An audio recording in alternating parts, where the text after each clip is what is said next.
Tonight we're going to get deeper into what boundaries are and are not, why we don't hold boundaries, where we're too rigid with our boundaries, and why we want to care about boundaries. I want to start with a sentence stem. When I don't hold boundaries, When I don't hold boundaries, I feel unsafe. I let people walk all over me. I'm not honoring myself. When I don't hold boundaries, I give too much. I don't hold boundaries. Yeah, I get taken advantage of. When I don't hold boundaries, I feel less worthy than other people. When I don't hold boundaries, I feel used. When people set boundaries with me, I... Depends on how they set them, how good at that, how graceful they are at setting them. This is a tricky question. I think it depends on the situation for sure. Respectful. Respectful. I feel like as long as they do it in a graceful way, I appreciate it. What do you appreciate about it? That they're communicating to me how they're feeling and acting like it's not there causes problems in the future. But if they're an asshole about communicating it, I'm not going to receive it well in the moment. I might not even receive it at all. When set boundaries with me, I say I respect it, honor it. Set boundaries with me.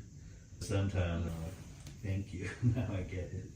Other times I'm like, oh, you don't want me to get any closer? That sucks. Yeah.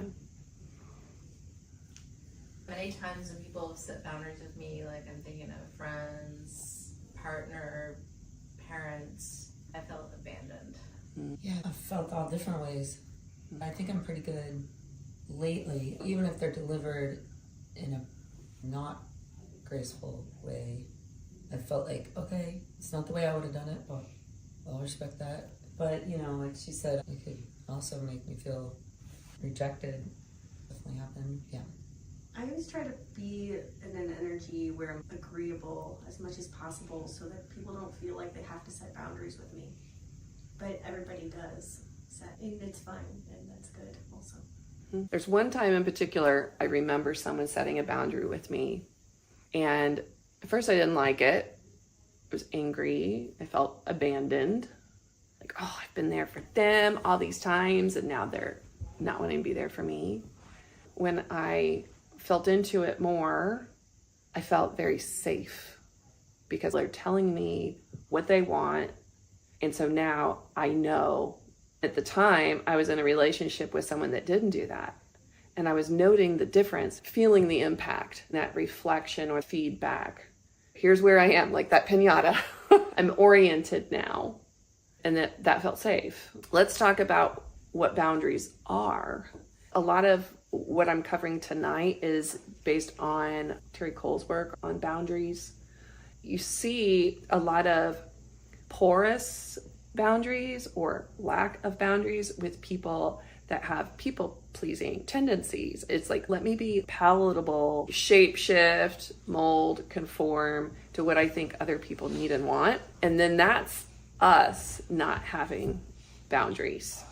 That can bump up against our own inner wishes and desires. The majority of the people that I work fall into that people-pleasing category, and they tend to be over-functioning, over-giving, and then eventually feel resentful, used, abused, and victimized. And then they might leave a relationship or a friendship or a job and find themselves in the same situation over and over again, this pattern coming up. And then that affects their self-worth, their self-esteem, their confidence. It's like a chicken and the egg. Because they don't have that level of self-worth and confidence, then they're not speaking up because of past traumas. They're afraid to speak up. They don't want rejection. I'll stay quiet, be the silent observer, not having a voice, not speaking up. If that's how we're interacting with the world, what do you think that then leads to? How would someone's relationships, how would someone's life, how would someone's inner world be? Sort of busy. Tell me more about that. They're always on alert to try to keep the peace or help hyper aware of everyone's energy and trying to manage it. Very busy. So I just spent the weekend with my parents, so I have a good example.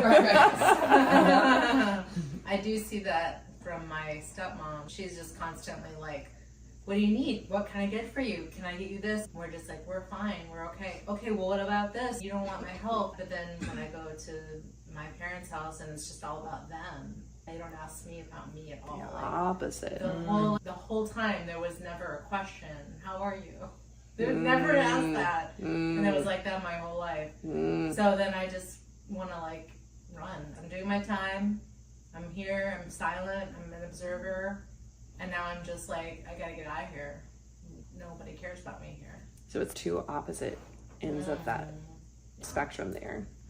One is this over giving, almost fawning kind of activity versus really checked out and not engaged.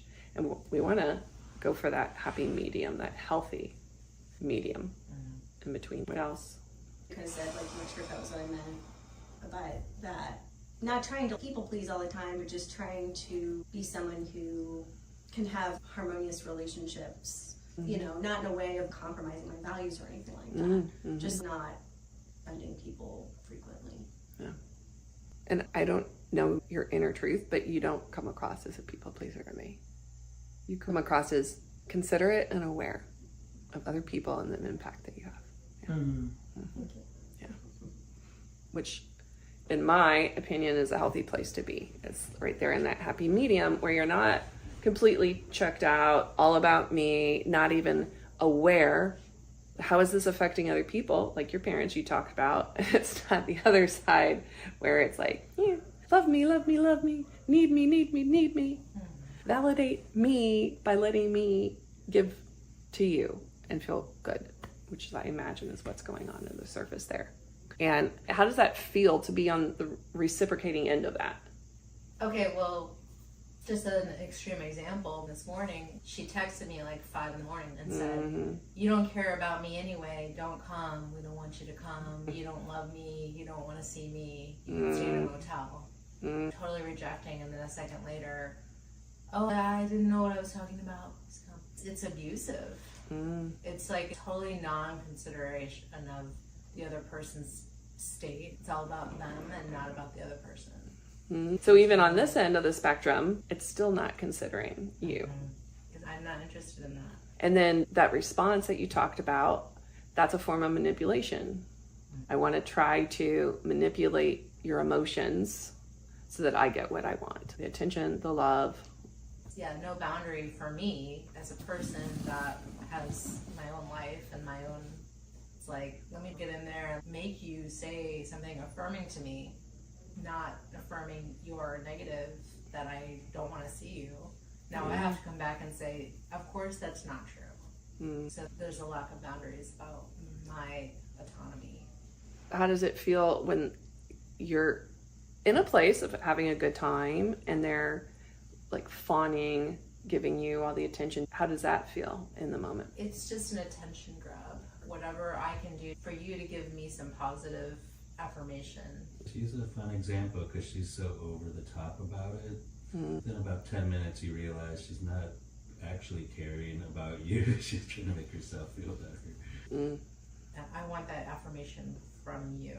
And it's like endless. Give me the positive affirmation. Who's been in a situation like that before?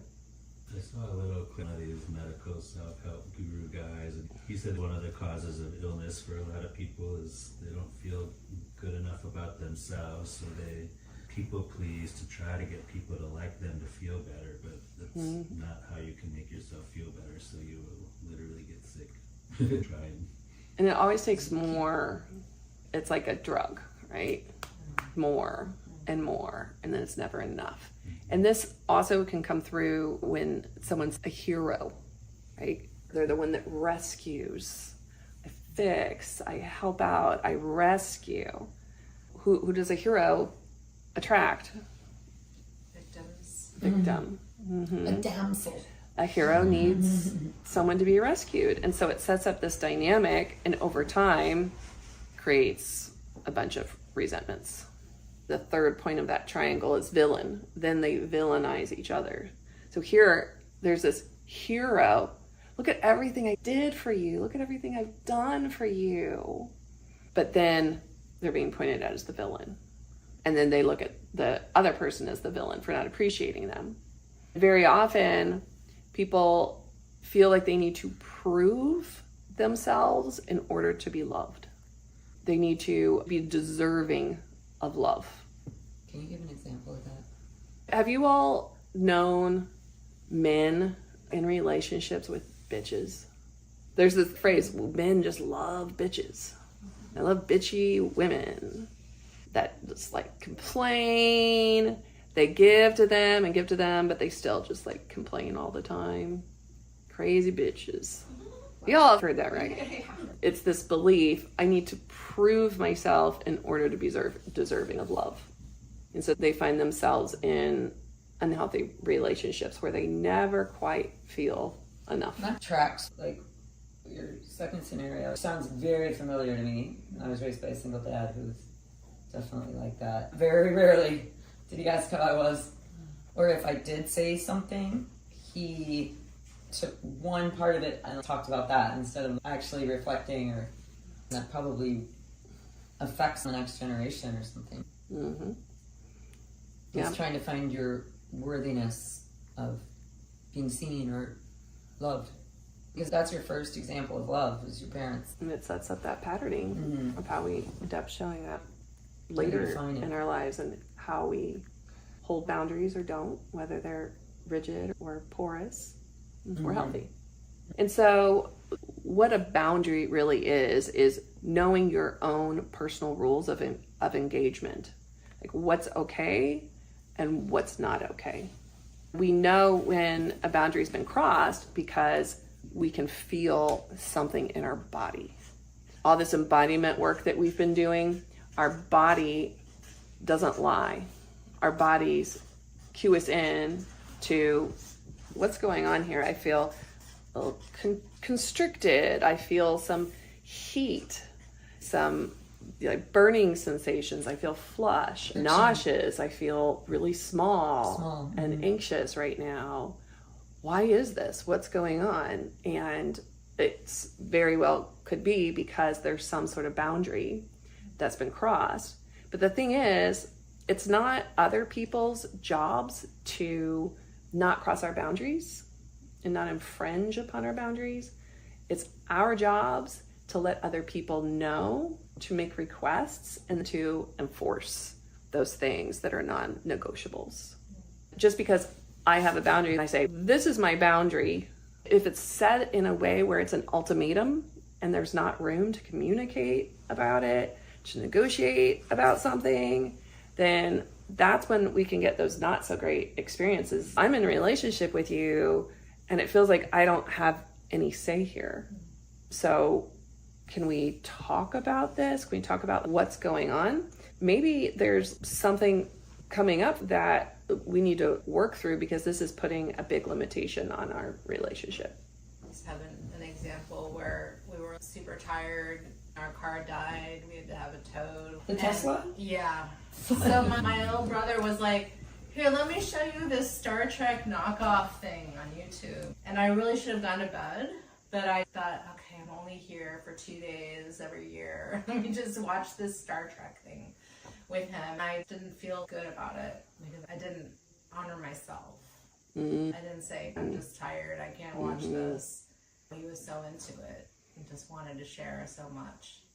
And you didn't want him to feel abandoned. Yes.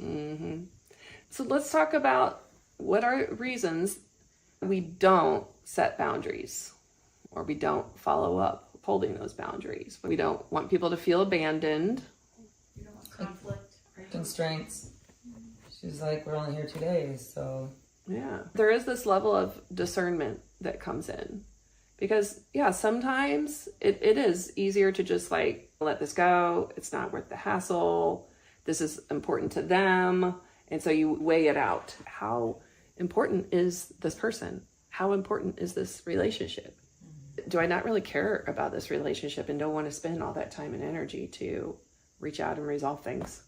That's when there's that more rigid boundary that comes in of I'm just going to put this wall up, put distance between us. With the people pleaser type, their discernment is off. They will spend their time and energy in the wrong places because of that need. I must make them like me. This person doesn't like me, doesn't treat me well. I'll win them over. I can fix them, maybe I can heal them and get that completion that I didn't have as a child. I thought it was my job to help my parent, to take care of my parent, to make my parent love me. I couldn't help them, so now I'm trying to complete that with other people in my life, trying to prove myself, prove that I'm lovable. But it very rarely works. This happened with me. There was this one gal I was in class with. By the end, a whole bunch came to light about how she was just a bitch, talking about people behind their backs, kind of like mean girl attitude. And this other gal, we got together. She's like, I invited, the bitchy gal, the mean girl. I invited her to do this and that because I had this ticket. And she's telling me about the ways that she felt mistreated, but she continues to do it. And I was like, why did you invite her? You could have asked me. I treat you great. And she's like, because I just have this desire to make her like me. That becomes more important than actually spending the time and energy on the relationships that matter. I must make them like me. So if I'm just nice enough, if I just chameleon myself and shape shift enough, I can make them like me. I can fix them. I can change them and get that completion, prove that I'm lovable. And so discernment is important for those reasons. And being able to say no. What are some other reasons we don't have boundaries? It's fear of something. Fear is the biggest reason. Right. Retaliation, Like punishment. If you say something they're not going to like and you're trying to get to some goal, then it's going to potentially go in the opposite direction. So there's the rejection, there's hurting feelings, and I'm hearing that fear of punishment. If I say something that they don't like, they're going to punish me. Like silent treatment, withdrawal, yelling, getting violent. And creating conflict in general. And if there's relationships where there's control mechanisms, a lot can be taken away if you're not behaving, saying the right things. Yeah. Someone yesterday was telling me about financial abuse in her marriage. Her husband put her on an allowance. It was a means of control. She had to come to him whenever she wanted something beyond that allowance. It was power that was uneven in that relationship. If there's that kind of power dynamic, you're going to get really crafty and sneaky and manipulative in order to get your needs met. They're a victim, but now you're calling her a manipulator and crafty. You do what you got to do in order to get your needs met. Coming back to that responsibility part, it's like, oh, I'm showing up like that. I'm a part of the problem because that's inauthentic. I was in a relationship where I made the money, he didn't work. He said an allowance and he would look at what I spent my money on, like, why did you buy this sandwich? And I'm like, I'm the one making the money. And we're in a marriage, so that means we make all the same decisions together. You are me, we are the same. Total lack of boundaries. I bought into that. The two become one and there's no individuation, and very often it doesn't come down to, well, we're in consensus about everything. There's usually one person that has more power. Mm-hmm. It takes a lot of vigilance to make sure that there is consensus, that you're on the same page, that power is balanced, consciousness and awareness, conscious coupling. Yeah, I mean, that happened to me. I was a stay-at-home mom, and he controlled the money. I got very, very manipulative. Yeah. And we tend to repeat these patterns. Usually, this patterning is formed when we're young. Look back at your upbringing. You can ask yourself, did I feel seen? Did I feel heard? Was it encouraged in my house for me to speak up and express myself? Or was I there to be seen and not heard? Unless we've done things to correct that That patterning is going to be showing up, and we don't even know that it's there. It's all subconscious. Women in particular get programmed to be overgivers, people pleasers, to abandon themselves so that they'll be nice. Be a sweet little girl. Be nice. Be accommodating. Take care of other people. Little girls get given baby dolls and learn how to be caretakers and nurturers, where boys get different kinds of toys. Trucks, lifesaver, guns, knives. Turtle power. Boys, when they're outspoken and wild and loud, it's like, oh, boys will be boys. And it's actually encouraged. But then it gets shut down. And women in general, you know. And that's been changing over the years with letting go of traditional gender norms. When we're not caring for ourselves, then what does that affect? Health and wellness. In a relationship, because I noticed how resentful I got by the end of my parents' visit. I couldn't even smile. Yeah. So resentful. Yeah. They didn't even notice. They're really not even aware enough that that's how they are. You don't spend the time to develop the self-awareness. They used to say before a certain age, maybe 10 or 7, that kids didn't get depression or anxiety. Kids weren't looked at as whole humans. How does self-love play into lack of boundaries? The more you love yourself, the easier it is to hold your boundaries. You never let anybody treat you worse than you treat yourself. Yeah, that's how it goes. Mm-hmm. Self-love is about caring for ourselves, making sure that we have what we need to be our optimal selves. Notice, where's my energy going? Where's it being leaked? Is this draining me? Is this serving me? Is this feeding me? Self-care also involves how we negotiate our needs with others. That's a part of self-care. And our self-worth. Because if I don't believe that I'm worthy of those things, then I'm going to attract people into my life that hold me at that same level. It's going to feel comfortable for me. It's going to feel like love. It's going to feel familiar, because the mind likes what's familiar. So I'm inviting in people that are going to treat me like I have low worth. We'll get a job, and if we don't believe that we're worthy of a certain amount of money or a peaceful work environment or to be treated with respect, then we don't speak up for ourselves and we just allow that to happen. We don't ask for that raise. We wait, well, when they're ready, when they see my worth, they'll just offer me a raise rather than advocating for ourselves and asking for what we want.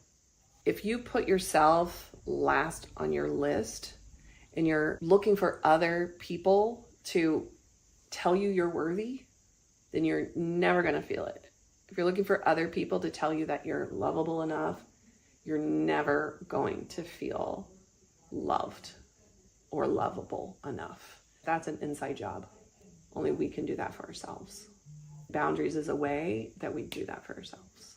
And it's boundaries with ourselves and then boundaries with other people. Because if we have loose boundaries with other people, we probably don't have boundaries for ourselves and don't know how to give to ourselves.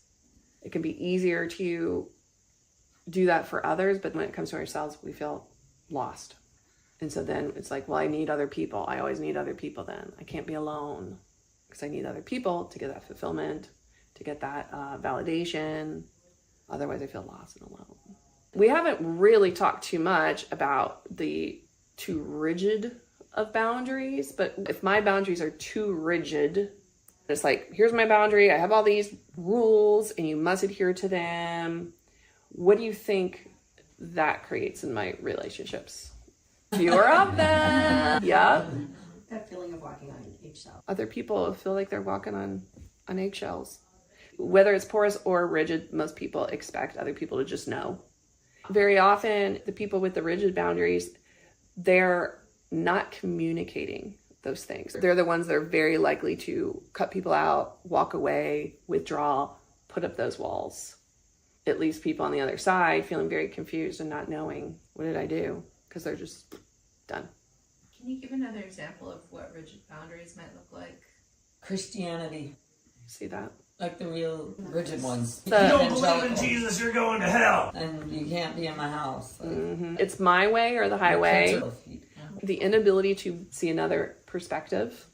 This is the only way. Usually. It's got to be this way. Fear behind that as well.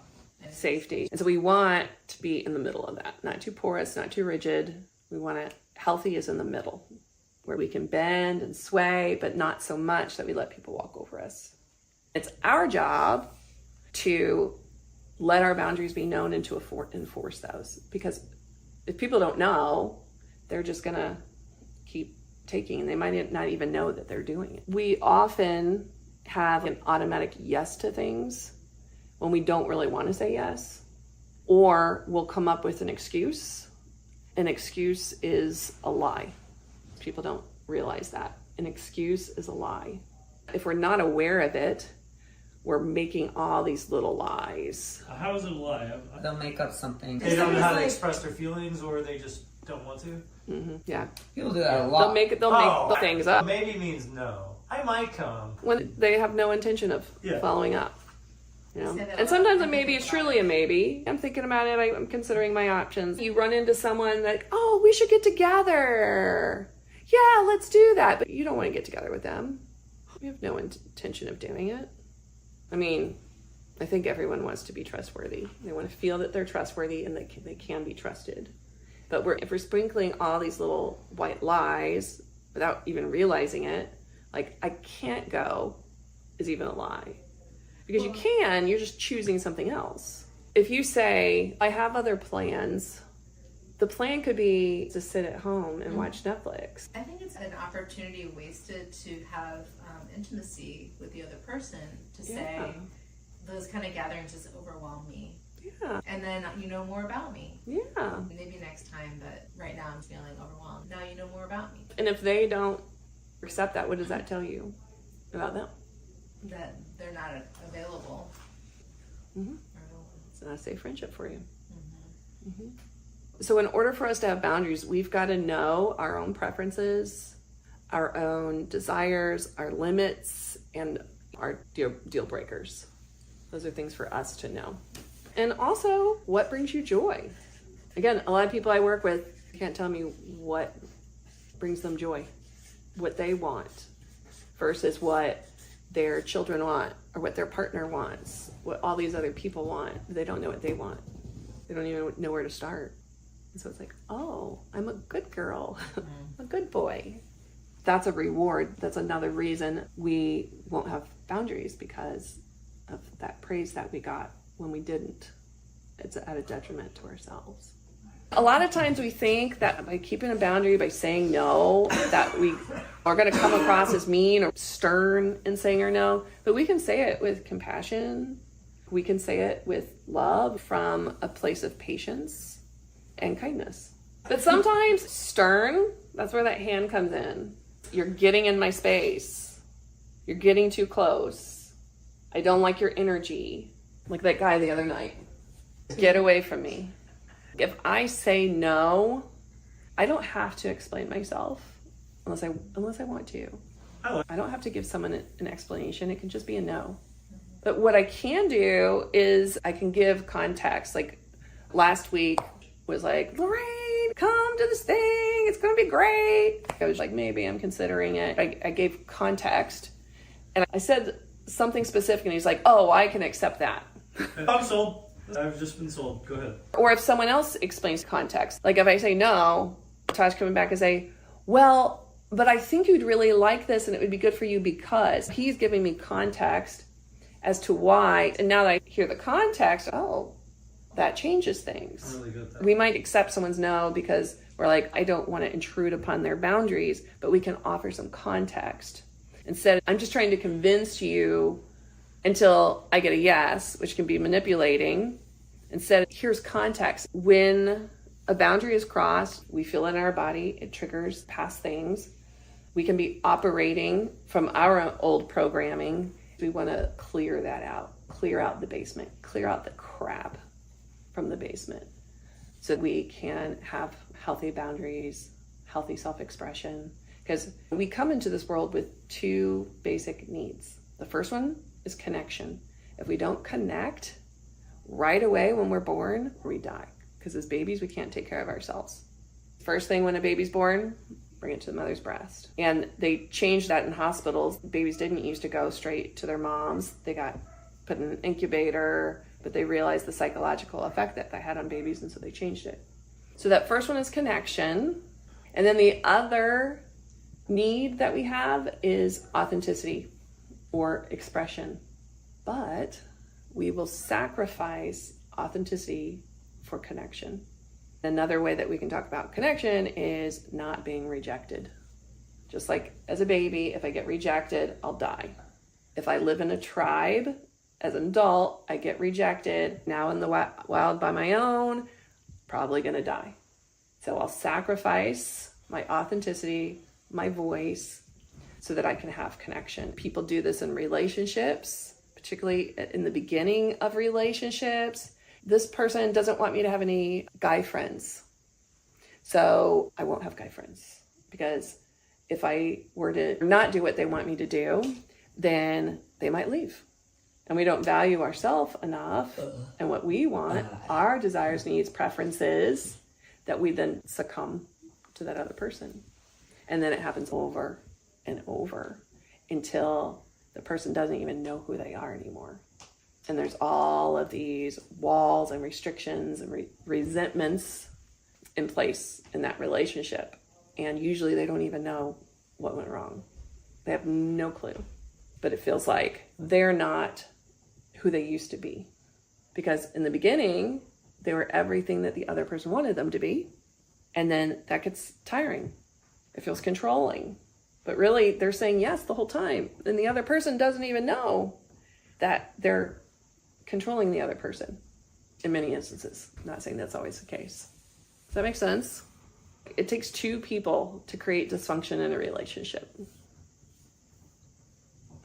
It takes accepting and allowing abuse for there to be an abusive relationship. Obviously, not the first time it happens, but if you stay, you're saying, this is okay. If you say it's a boundary, you can't touch me, but then you continue to stay when someone touches you, when someone hurts you, then you don't have a boundary. A boundary is following through and saying, this is what I will do if you cross this boundary. So it's not controlling the other person, it's saying, this is what I'm willing to do if that boundary is crossed. So we talked about the porous and rigid boundaries. I just real quick want to go over the types of boundaries that we can have. First, there's a physical boundary. If we want to be touched or not, how close someone gets into your personal space. There's this woman that's always up here in my face and smells like smoke. One day, a few years ago, I took a step back. She didn't like me setting that boundary. I said, it's just a little too close for me, and the smell is a lot for me. So we can still talk, but I need some space. And it was hard for her to hear, but she accepted that boundary. Sexual boundaries also fall under physical boundaries, what I'm willing or not willing to do sexually. And then there's material boundaries. This is your stuff, your things, wanting those things respected. People have rules for their home, take off shoes, or they lend out their stuff. There's this expectation that you're going to return the thing in good condition. If you borrow my car and you bring it back on empty with trash in it, that's overstepping a material boundary. But it doesn't feel like you would say it. You would be like, hey, bring it back clean and full. Mm-hmm. It's implied. Right. It's not explicit, it's implied. And so then that's up to us to say, hey, when you brought my car in that condition, I felt disrespected. So I'm not going to let you borrow my car again. Or next time, this is what I want you to do. If that isn't honored, we get to follow through. Either recorrect, get more specific, but if it keeps happening, it's up to us to hold that boundary. It's not up to the other person. Then there's emotional boundary. How I feel is my responsibility. How you feel is your responsibility. Very often we'll take on other people's stuff. We try to fix people. We try to change there. That's the overgiver. Let me fix, let me do for you. And that's overstepping boundaries for other people. This is where discernment comes in. Is this my stuff? Is this someone else's stuff? Is this our stuff? Or is it God's stuff? And discerning that. Like, is this something for me to take on? Have you ever had a family member you get really worried and concerned about? Maybe they tell you some distressing thing. Maybe their car broke down. And then you're like, let me take care of this. I'll do some calls for you. There's a difference between being helpful and overly helpful, and a pattern of overly helping, because it takes away agency from someone else. It sends a message that I don't trust you to be capable. We think we're being helpful, but it's actually to the detriment of everyone involved. It creates lose-lose situations. Another example of emotional boundaries is if I am sharing how I feel and you invalidate my emotions. You say, oh, you're just too sensitive. You should get over that. Why don't you reframe it like this? More of a positive mindset. That's an emotional boundary being crossed. And then it's up to me to say, hey, I feel invalidated. I would really appreciate it if you just listen to me and how I feel, rather than trying to change how I'm feeling or tell me that I should feel something different. And if someone really cares about you, they're going to want to hear you out. It gives you a lot of feedback about someone else. So when we have good boundaries, we're not easily guided by others pulling us around. And also then we don't blame other people. They made me feel that. So finger pointing, saying you did this. When we're having good emotional boundaries, we're speaking from I felt this. We also don't have broad generalizations like you always do this, you never do this. That's a recipe for arguments and feeling misunderstood. Tone.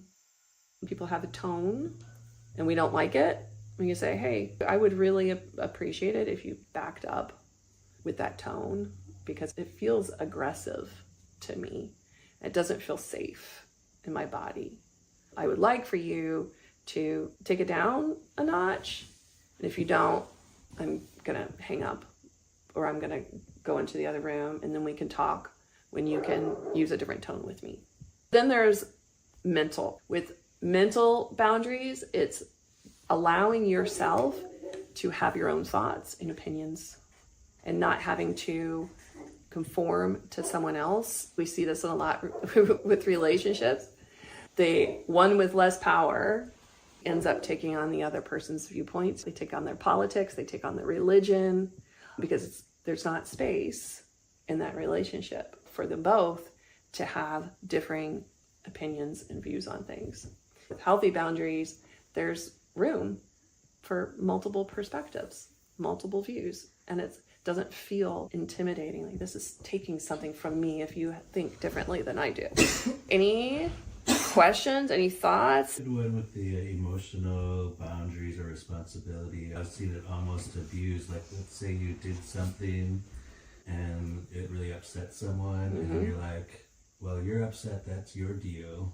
I'm not going to get involved. Yep. And that can be a problem too. Yes. That your feelings or your responsibility can be used in a unhealthy and even abusive way. So if I express to you, when you used a tone with me, I felt unsafe, I felt minimized.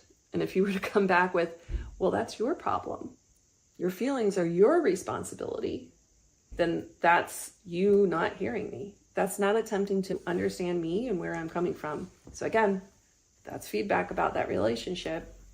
If you really care and you're not letting your ego get in the way, then you care about how I feel. It doesn't make me right though, and you wrong. It's not blaming and finger pointing. We want it to be safe to express ourselves, but it doesn't mean that I'm right and the other person's wrong. I'm responsible for how I feel, but it doesn't mean that the other person is wrong or needs to change, but it opens up dialogue for us to talk about it.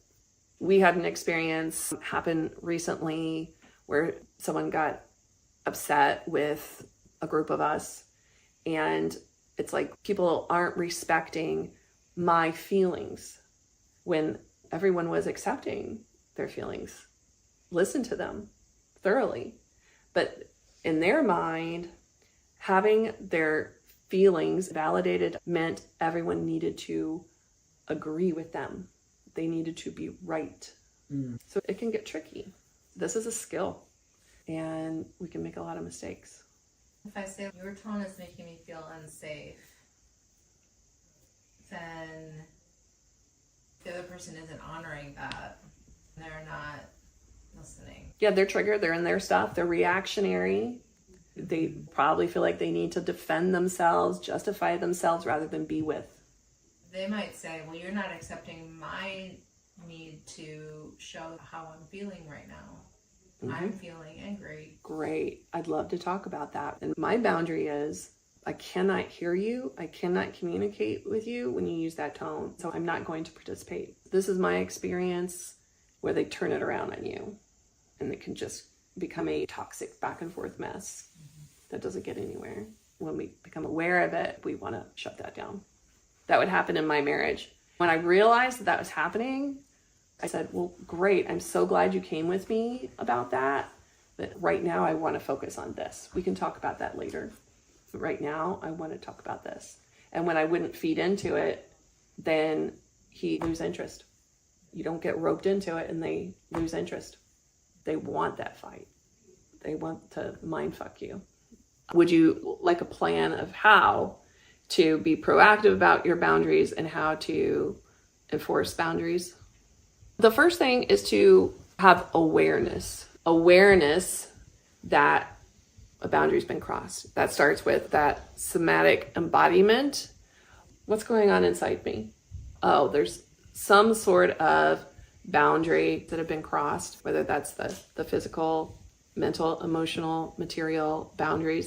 And then we're going back to this defragmenting process. What can be done about this? And what am I willing to do? So that the resentment, resistance, and revenge doesn't creep up within you and within your relationships. And so you want to have open, honest communication. And so that's when that nonviolent communication formula comes in. When you did this, I felt, and what I would like for you to do, or what I would like instead, is this. And that's the request. And you don't always need to do when you did this, I felt this. There can simply be a request. To go back to that example, I'd like for you to talk in a different tone with me. If you don't, I'm going to end this conversation. I'm going to walk away. It's on your end to set those boundaries so that you're not overgiving rather than pointing that finger like, you did this, you're walking all over me, you're taking advantage of me. That's all you versus I. And so that comes back to own your experience, ownership. I feel, I'm experiencing this. We want to avoid talking in third person. Sometimes we won't speak from our own personal experience. We'll say, well, everyone feels that way. Everyone has this kind of response. Using theory or philosophy to make a point rather than speaking from our own experience. This is true for everyone. This is the way it is. And so I'm using that as my argument rather than speaking from my own experience. And then here's the big one. Not blaming or shaming, not justifying or defending. The blaming is you did this, you made me feel that. Shaming would be, you should feel bad about that. You're an asshole. That's name calling, but that's also a form of shaming. Justify and defend, that's usually on the other side. If you're expressing, when you did this, I felt that, then I can get into, well, that was because of this. Justifying rather than listening. I'm defending myself. I'm trying to explain myself. I feel like you're making me a bad guy. And so I'm not really receiving what you're saying. On the shaming thing, if I say, this thing that you said made me feel really sad, and I was crying. There is an implication there that you're being mean to me and that your actions are not good. An implication that they hurt me. Even if I try not to shame, there's still a shame component. It's hard to say, I cried when you said that, and to have it not be shameful for the other person. If you said that to me, that doesn't sound like shaming to me. That would be meaning that I would add to it. And that's meaning you're making. That's the story you're telling yourself. And then what does that do when you tell yourself that story? How does that inhibit you? I feel like a victim. So don't tell the story about that person and what they did. Take responsibility, take ownership. Take ownership. The way that you said it sounded great to me. Another thing you could add is you could share that story. I'm hesitant to say this because this is the story I'm telling myself. Really, what's in there is a should. I shouldn't. And should is the realm of blame and shame. If you said, when you did that, my feelings were hurt and I cried, you should feel ashamed of yourself. You shouldn't do that. You should do better. You should be more attuned to me. You should be more considerate of me. You should be making me happy, not making me cry. That's blame. That's shame. That's the opposite of responsible. The opposite of responsible is victim. I'm a victim. You shouldn't victimize me. I really appreciate all your vulnerability. Because if you can't blame and shame and you can't justify yourself, what should you do? Be authentic. Authenticity can be used as a weapon as well. This is what I'm authentically feeling, and you should be honoring that. You should be adjusting yourself for me. You should understand me, which means I should be right, like we were talking about earlier. Can I use you for an example? If Sarah were to say to me, in that exercise, when you said that thing to me, it hurt my feelings and I cried, and I jumped right to explaining myself, justifying and defending myself. Sarah, are you going to feel heard? Are you going to feel understood? You're saying I shouldn't feel that way. I'm trying to make her understand me before I understand her. You're just saying you should take enough time for them to explain themselves before you would offer clarification versus just cutting them off. Aren't you saying you want to be with them and make sure that they feel heard before moving on to your side of the street? Yeah. And at other times, we just want to take the feedback without feeling like we need to explain ourselves. Particularly with people that have experienced trauma, they tend to over-explain themselves when sometimes we just need to take it as feedback. Say, thank you. Thank you for letting me know. Now that I know, I'll do better. Rather than, well, the reason that I did that, but I didn't know. This isn't fair. I didn't know that you wanted me to do that. I feel like you're putting all this on me. No. Justifying, defending, rather than hear me out. I want to feel like you're hearing me, that you really understand where I'm coming from.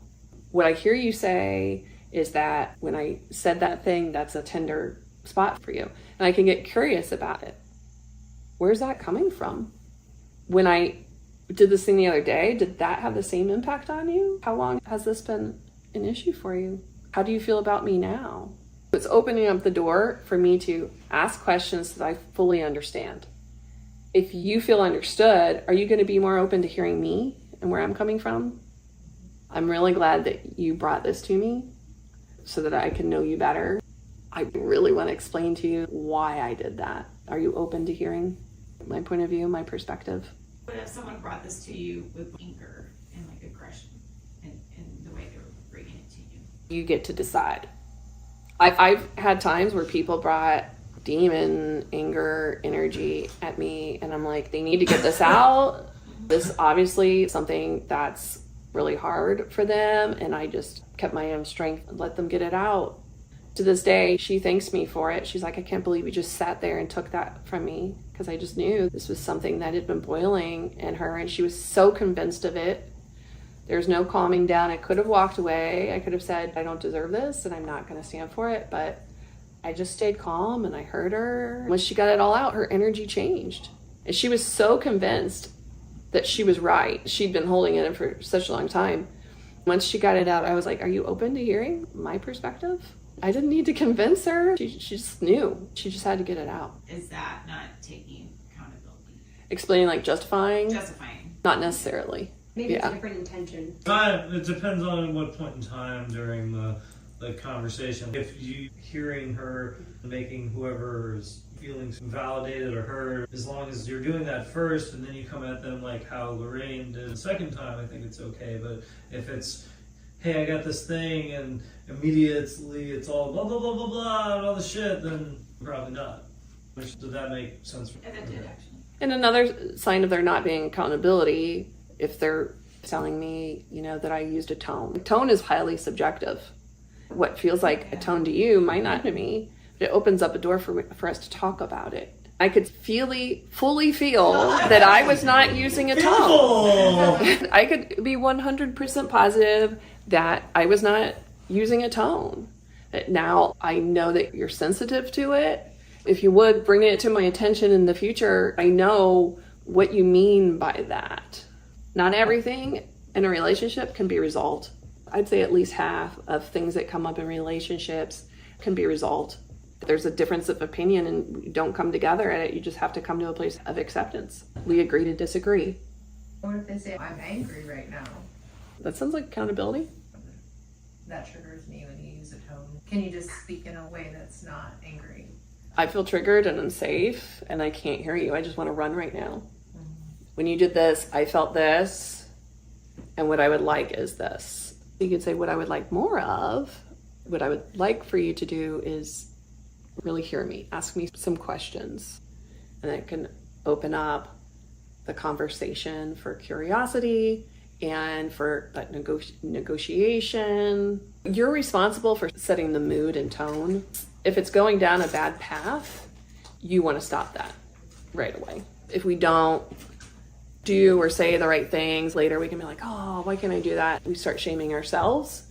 And so you just learn for next time. File it away, let yourself off the hook. If this happens again, and if someone's repeating an offense, there's gotta be consequences you gotta follow through. But you can say it firm, kind, calm, and with care. I do wanna say before we move on, this piece we did right here is foreshadowing for next week. We're going to get into the conflict transformation pieces. So we've been not overtly talking about needs, but we've been talking about needs. And boundaries are an extension of needs. We're responsible for speaking up and asking for what we want. Wants are different from needs. Needs are non-negotiables. This is what I need in a companion, the level of peace in my household, what I need from a work environment to feel engaged and fulfilled. These are needs, and then there's wants or desires. This next exercise is about tapping in to our wants, our desires, and then asking for those to be fulfilled by other people. Tune in to what would make me feel really nourished right now. And that could be a joke, something fun and wacky. Play leapfrog, or would you give me a massage? Would you snuggle with me? Would you sit across from me and eye gaze and be silent with me? Would you listen to me vent? It could be anything to feel nourished. And you get to ask, and they get to honor your request. Or if there's something that they're not comfortable with, then they could say no, have a boundary, or negotiate. This is the opportunity to ask for what you want and to have boundaries or negotiate. Let's put this into practice.